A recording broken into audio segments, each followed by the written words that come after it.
Where did you come that's from? so. Home? Yeah. So easy. Oh, that's like not great. You know, I walked against the silver line. Sam, what are you doing actually? Right now I'm about to glue the binding and the purple onto the top. We just finished routing all the ledges and making sure that all the sides are sanded flat, and routed both the binding ledge and the purple ledge along the top. You can see that smaller ledge, and yeah, I'm about to glue them on. That's awesome.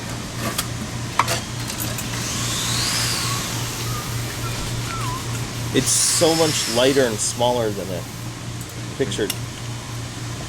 Well, without its appointments, like a neck and a bridge on it, it looks like if you looked at somebody with their eyebrows shaved off, their head would look bigger or smaller, you know.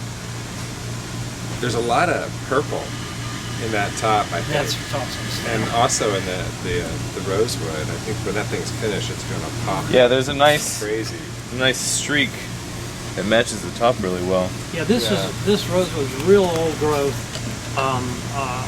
stuff that the family that we buy from gets from down trees. You know, old stuff.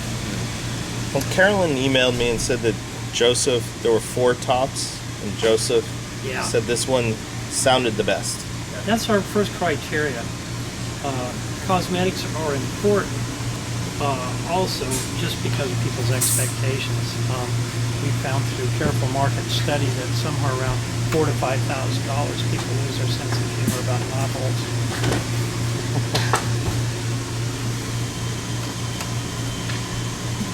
You're fast, Sam. Thanks.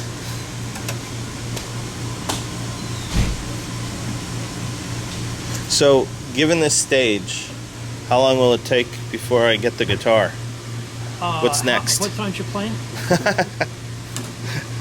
From here, it still will go through another curing process. We'll complete the tuning of the body. The neck will be fit to it before it goes into finish.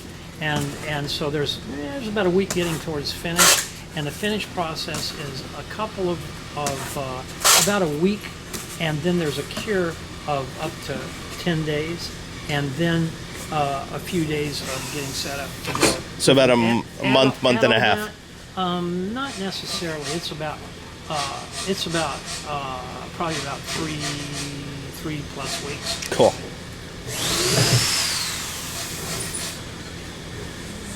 This what's neat is I actually show you this in the tour, but I want you to know for your own guitar, the little black line is a cello purple. It's that line that runs around the violin family instrument, and it's there to isolate the top from the sides, to keep vibration from the strings from transferring to the sides and being lost energy to project. And it's really well thought out what it's made out of and what it does. We use it for the same reason the violin makers do. And then the binding, wood is better than plastic, so we fooled Mother Nature here. This is cotton fiber, which is cellulose, which is what trees are made out of, dissolved in a solvent and then dyed, cast in a block and stripped off. So we're fooling Mother Nature. We're making wood look like black plastic, or black wood, for that matter. So we get the advantage of the sound and the workability of the flex. Now, tonally, what's the what kind of overtones and sounds should I expect with the sinker redwood and the rosewood back and sides? Well, they're like two different colors, and when you put them together, they may blend a little bit, but mostly they'll complement each other and give you they'll evoke something in you because of that. There's two of them. So what the redwood will do is its properties. It comes to life more quickly than, let's say, spruce, to the same amount of energy. So when you use your fingernail on this to pluck the string, it's less energy you would with a flat pick. This redwood will respond quicker with more volume than spruce would on that. The other quality or the other thing that quality is helpful for is if you played with open tunings, where you've actually tuned threes down, so there's less tension on the string, less energy going into the guitar top, you'll get a quicker, louder response to that than you would. And it's got its own characteristic of tone in and of itself, but those are the things that really make it desirable and really fun. Plus, it really looks cool. And the nature of it being so old, again, I'll do this in the tour, but it's got the advantage that an old violin is. The resins in the wood have polymerized, gotten harder. It's more resonant than if the wood was cut and just dried. So it's got mojo. Some of the ways that you described the redwood sounds like cedar. It is, yeah. I use pretty much the same description between the two, and I'm always talking in generalities because we can also manipulate this and bend it to our will, and each piece of wood is going to have a little different property, which again we can manipulate to get consistency out of it. So Eric, you're the one who recommended going with the redwood. What were your thoughts? Yeah, I think my next guitar is going to be redwood. I've been thinking about a 12-string. Ooh, cool. Yeah.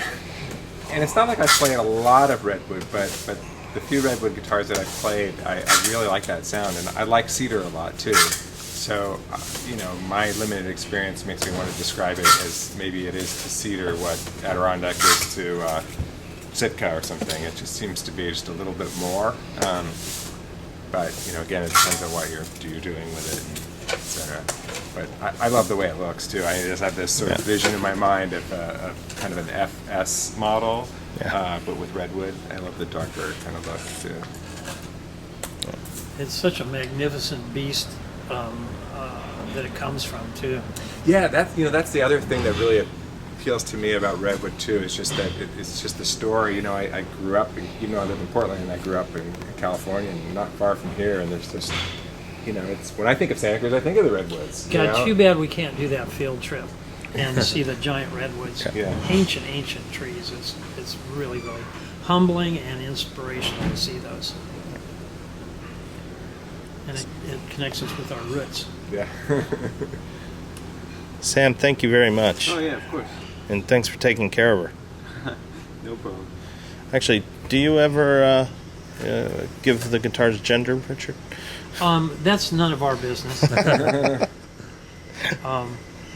Yeah, that would be pretty presumptuous. We let them speak for themselves. Yeah. Great.